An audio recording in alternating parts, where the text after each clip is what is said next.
ይህ ምናልባት በአሜሪካ ታሪክ ውስጥ እጅግ በጣም ዝነኛ የሆነው ያልተፈታ ጉዳይ ነው። የባህላዊ አፈታሪክ ኦዲዮና በሺዎች የሚቆጠሩ የዩፎ ሴራዎችን ያስጀመረ ታሪክ ነው።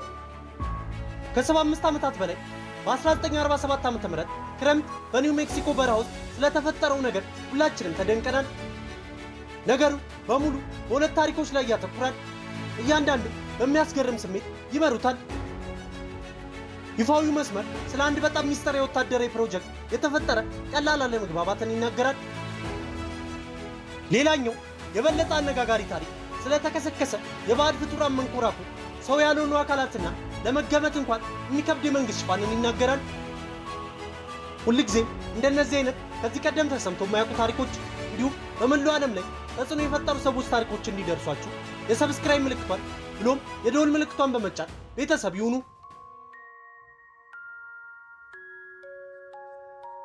ሁሉም ነገር የተጀመረው በሐምሌ 1947 ዓ.ም ነበር። በሮዝዌል ኒው ሜክሲኮ አቅራቢያ በሚገኙ አቧራማ ሜዳዎች ላይ ከባድ ነጎድጓድ ዝናብ ካለፈ በኋላ ማክ ብራዚል የተባለ አንድ የከብት አርቢ እንግዳ የሆነ ነገር ላይ ተሰናከለ። ከዚህ በፊት አይቶትም የማያውቀው እንግዳ በሆኑ ቁሶች የተሞላ ግዙፍ የፍርስራሽ መስክ አገኘ። ከወታደራዊ ክፍል የተሰጠው ይፋዊ ማብራሪያ በፍጥነት የአየር ሁኔታ ፊኛ የሚል ሆነ። ነገር ግን የዓይን እማኞች በኋላ ላይ ከዚህ ዓለም ያልሆነ መንኮራኩር እንደነበር ይገልጻሉ። ስለዚህ በበረሃው ውስጥ በእርግጥ ምን ተከሰከሰ? ሚስጥራዊው የቀዝቃዛ ጦርነት ፕሮጀክት ነበር ወይስ በሰው ልጅ ታሪክ አንዱና ትልቁ የሆነ ሚስጥር ነበር?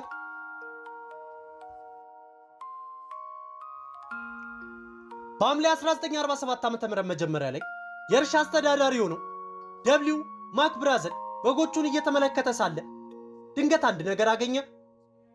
በሰፊ ቦታ ላይ የተበተኑ ጠንካራ ወረቀት መሰል ነገሮች ሲጨመቁ ወደ ቀድሞ ቅርጻቸው የሚመለሱ ፎይሎችና ቀላል ክብደት ያላቸው እንደ በልሳ እንጨት ያሉ ቁራጮች ነበሩ። በቅርብ ጊዜ ስለ በራሪ ሳህኖች መታየት በወጡ ዜናዎች ምክንያት ብራዘል እውነተኛውን ነገር ያገኘ መስሎን ነበር። ከጥቂት ቀናት በኋላ የተወሰኑትን ቁሶች በሳጥን አድርጎ በሮዝል ስለሚገኘው ሸሪፍ ጆርጅ ዊልኮክስ አመጣ። ሸሪፉ ይህ ከደሞዙ በላይ እንደሆነ ወስኖ በአቅራቢያው ወደሚገኘው የሮዝዌል ጦር አየር ማረፊያ ደወለ። ይህ ዝም ብሎ የአየር ማረፊያ አልነበረም። በወቅቱ በፕላኔቷ ላይ ብቸኛው የአቶሚክ ቦምብ የታጠቀው የ509ኛው የቦምብ ቡድን መኖሪያ ነበር። የመረጃ መኮንኑ ሜጀር ጄሲ ማርሴል የተባለ ሰው ምን እየተካሄደ እንዳለ የማጣራት ኃላፊነት ተሰጠው። ማርሴል ከብራዘር ጋር ወደ ያገኘው እርሻ በመኪና ሄዶ ተጨማሪ ሚስጥራዊ ፍርስራሾችን ሰበሰበ። ከዛም ሲመለስ የጦር ሰፈሩ አዛዥ ኮሎኔል ዊሊያም ብላርቻርድ በታሪክ ውስጥ የሚጠቀስ ጥሪ አደረገ። ለህዝብ ግንኙነት መኮንኑ ጋዜጣዊ መግለጫ እንዲወጣ ነገረው። በሐምሌ 8 1947 ዓ.ም የሮዝዌል ዴሪ ሪከርድ ጋዜጣ አርኤኤፍ በሮዝዌል ክልል በሚገኝ እርሻ ላይ በራሪ ሳህን ያዘ የሚል አስደንጋጭ ርዕስ ይዞ ወጣ። ጽሑፉ ስለ በራሪ ዲስኮች የነበረው ወሬ እውን ሆኗል ሲል አውጇል። ለ4 ሰዓታት ያህል የአሜሪካ ጦር ብቻችንን እንዳንሆን ለዓለም ያወጀ ይመስል ነበር። ታሪኩ በ1940ዎቹ ስልት በፍጥነት ተሰራጨ። ነገር ግን ወታደራዊ ክፍል ወዲያውኑ ፍሬኑን ያዘ። ፍርስራሹ ከሮዝዌል ወደ ፎርት ወርዝ ቴክሳስ ወደሚገኘው ከፍተኛ ዋና መስሪያ ቤት በአውሮፕላን ተወሰደ። እዚያም ብርጋዴር ጀነራል ሮጀር ሬሚ ጋዜጦችን ሰብስቦ ታሪኩን ሙሉ በሙሉ ለወጠው። ያገኙትን ነገር በራሪ ሳህን እንዳልሆነ አስታወቀ። ይልቁንም ከመደበኛ የራዳር አንጸባራቂ ጋር የታሰረ የአየር ሁኔታ መከላከያ ፊኛ ወይም ራዊን ዌዘር ባሉን ፍርስራሽ ነበር ሲል ተናገረ። አዲሱን ታሪክ ለመሸጥ ሜጀር ጄሲ ማርሴልስ ፍርስራሽ ከተባለው ነገር ጋር ፎቶ እንዲነሳ ታዘዘ።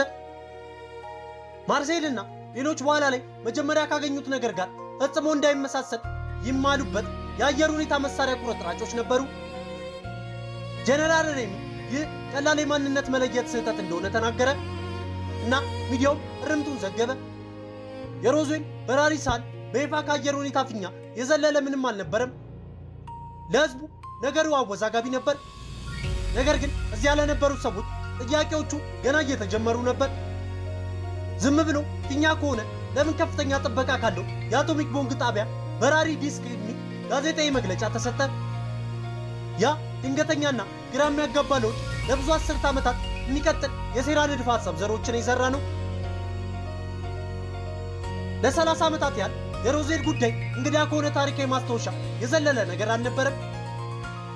ይህ ሁሉ የተቀየረው በ1978ቱ ጡረታ የወጣው ሜጀር ጄሲ ማርሴል ለመናገር ሲወስን ነበር። በተከታታይ ቃለመጠይቆች የአየር ሁኔታ ፊኛ ታሪክ ሙሉ በሙሉ የተቀነባበረና ሽፋን እንደሆነ ተናገረ። እውነተኛው ፍርስራሽ በእውነትም ከሌላ ዓለም የመጣ ነገር እንደሆነ አፉ ሞልቶ ገለጸ። ክብደቱ እንደ ላባ የቀለለ ነገር ግን መጉዳትም ሆነ ማቃጠል የማይችል ብረት ነበር። እንግዳ የሆነ ሐምራዊ እና እንደ ሄሮግሊፊክስ ያሉ ምልክቶች የነበሯቸውን ትንንሽ ዘንጎችን ጠቅሷል። በዚህ ምድር ላይ የተሰራ ምንም ነገር አልነበረም ሲልም አጥብቆ ተናግሯል። ከዛም ተጨማሪ ድምጾች ተጨመሩ። የማርሴል ልጅ አባቱ ከእንቅልፉ ቀስቅሶት በኩሽናቸው ወለል ላይ የተዘረጉትን እንግዳ ቁሶች እንዳሳየው ማስታወሰ። ባለፉት ዓመታት በደርዘን የሚቆጠሩ ሌሎች ምስክሮችን ብቅ አሉ። አንዳንዶች ስለ ሁለተኛው የአደጋ ቦታ ታሪኮችን ተናግሯል። እዚያም የበለጠ ያልተበላሸ መንኮራኩርና ሰራተኞቹ ተገኝቷል ተብሏል። አንድ የአካባቢው የቀብር አስፈጻሚ ከጦር ሰፈሩ ስለ ሕፃናት መጠን ያላቸው የሬሳ ሳጥኖችና ለከባቢ አየር የተጋለጡ አካላትን እንዴት ማቆየት እንደሚቻል እንግዳ ጥሪዎች እንደደረሱትም ተናግሯል። እነዚህ ምስክርነቶች ብዙውን ጊዜ በሁለተኛ እጅ የተገኙና ከ1947 ከረጅም ጊዜ በኋላ የወጡ ነበሩ።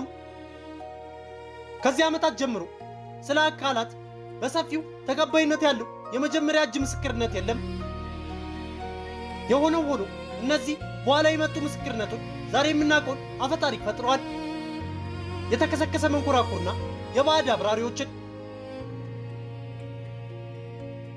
የ1990ዎቹ የህዝብ ፍላጎት እንደገና ሲያንሰራራ የአሜሪካ አየር ኃይል የራሱን የቆዳ ጉዳይ ከፈተ። በ1994 አዲስና በወቅቱ አሁንም ሚስጥር የነበረ ማብራሪያ የያዘ ሪፖርትን አሳተመ። ሪፖርቱ እንዳመላከተው ፍርስራሹ ቀላል የአየር ሁኔታ ፊኛ አልነበረም።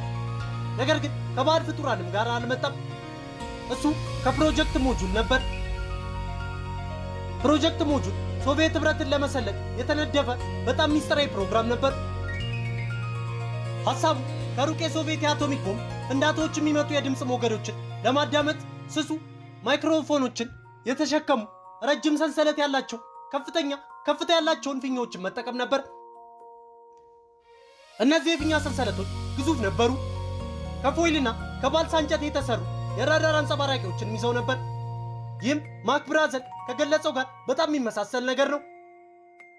በአሻንጉሊት ኩባንያ ተቋራጭ የቀረበው እና በራዳር ኢላማዎች ላይ ጥቅም ላይ የዋለው እንደ ሄሮግሊፊክስ ሊሳሳት የሚችል የአበባ መሰል ንድፍ እንኳን ነበረው።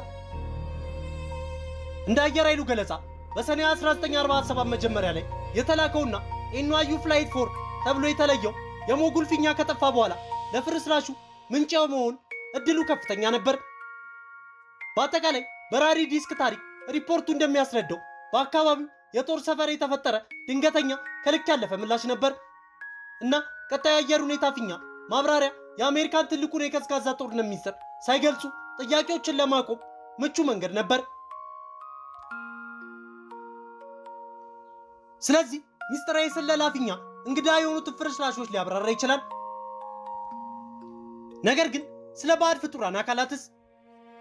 የአየር ኃይል ይህንን በ1997 የሮዝዌል ሪፖርት ጉዳዩ ተዘግቷል በተባለ ተከታይ ሪፖርት ላይ ተመልክቶታል። ምንም አይነት የባዕድ አካላት ማስረጃ እንደሌለ በጽኑ ገልጿል። ይልቁንም እነዚህ ታሪኮች ሙሉ በሙሉ ከተለያዩና ከጊዜ በኋላ በተከሰቱ ክስተቶች የተወጣጡ የተቀላቀሉ ትውስታዎች እንደሆኑ ጠቁሟል። አየር ኃይሉ የባዕድ ፍጡራን እይታዎች ምናልባትም የሰው ቅርጽ ካላቸው የሙከራ አሻንጉሊቶች የተዛቡ ትውስታዎች ሊሆኑ እንደሚችሉ ተከራክሯል። ከ1950ዎቹ ጀምሮ እንደ ሃይዳይቭ ያሉ ፕሮጀክቶች ከፍታ ላይ ያሉ ፓራሹቶችን ለመፈተሽ እነዚህን ሰው መሰል አሻንጉሊቶች ከፊታቸው ላይ በኒው ሜክሲኮ ላይ ይጥሉ ነበር። አንድ አሻንጉሊት ከሰማይ ሲወድቅና ወታደራዊ ቡድኖች እሱን ለማንሳት ሲጣደፉ ማየት በቀላሉ በተሳሳተ መንገድ ሊታወስ ይችላል? በጦር ሰፈሩ ሆስፒታል ስለነበሩ አካላት የሚነገሩት ታሪኮችስ? ሪፖርቱ እነዚህን ትውስቶች ከሁለት እውነተኛና አሳዛኝ አደጋዎች ሊመነጩ እንደሚችሉ ጠቁሟል። በ1956 የተከሰተ የአውሮፕላን አደጋና በ1959 የተከሰተ የፊኛ አደጋ።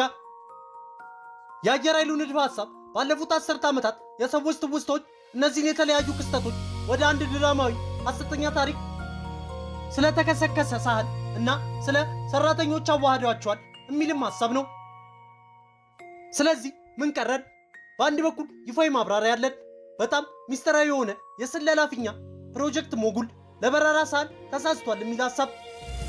ይህ ታሪክ ፕሮጀክቱ መኖሩን በሚያረጋግጥ ሁኔታ ይፋ በሆኑ ሰነዶች የተነደፈ ሲሆን የወታደራዊ ምስጢራዊነትና እርስ በርስ የሚጋጩ መግለጫዎችን በሚገባ ያብራራል። በሌላ በኩል እንደ ጄሲ ማርሴል ያሉ ሰዎች ኃይለኛ ግላዊ ታሪኮች አሉ። እነሱም እስከ መቃብር ድረስ ያልተለመደ ነገር እንዳዩና እንደነኩም ምለው ሄደዋል። የእነሱ ምስክርነት በሮዝዌል የተከሰተው ነገር ኮስማዊ ጠቀሜታ ያለው ክስተት እንደሆነ እምነትንም ያቀጣጥላል። መንግስት ለመደበቅ ማንኛውንም ነገር የሚያደርግበት ክስተት። የሮዝዌል ክስተት የሚዘልቀው ፍጹም ሚስጥር ስለሆነ ነው። እያንዳንዱ ማስረጃ ሁለት ማብራሪያዎች አሉት። እንግዳው ፍርስራሽ ወይም የባህር ቴክኖሎጂ ነው ወይም የስለላ ፊኛ። የወታደራዊ ሚስጥርነት ወይ የስለላ ፕሮግራምን መጠበቅ ነው ወይም ትልቁን ቅኝት መደበቅም ነው።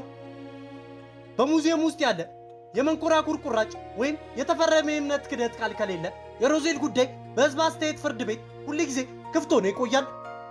እውነቱ አሁንም እዚያው ውጪ ላይ ነው። ውድ የፈንዲሻ ኢንተርቴይንመንት ዩቲዩብ ቻናል ቤተሰቦች በዛሬው ፕሮግራማችን የሮዝዌልን ክስተት አስቃኘናችሁ። ሁልጊዜ እንደነዚህ አይነት ከዚህ ቀደም ተሰምተው የማያውቁ ታሪኮች እንዲሁም በመላው ዓለም ላይ ተጽዕኖ የፈጠሩ ሰዎች ታሪኮች እንዲደርሷችሁ የሰብስክራይብ ምልክቷን ብሎም የደወል ምልክቷን በመጫን ቤተሰብ ይሁኑ። በቀጣይ ቪዲዮ እስክንገናኝ ሰላም ለሁላችን ይሁን።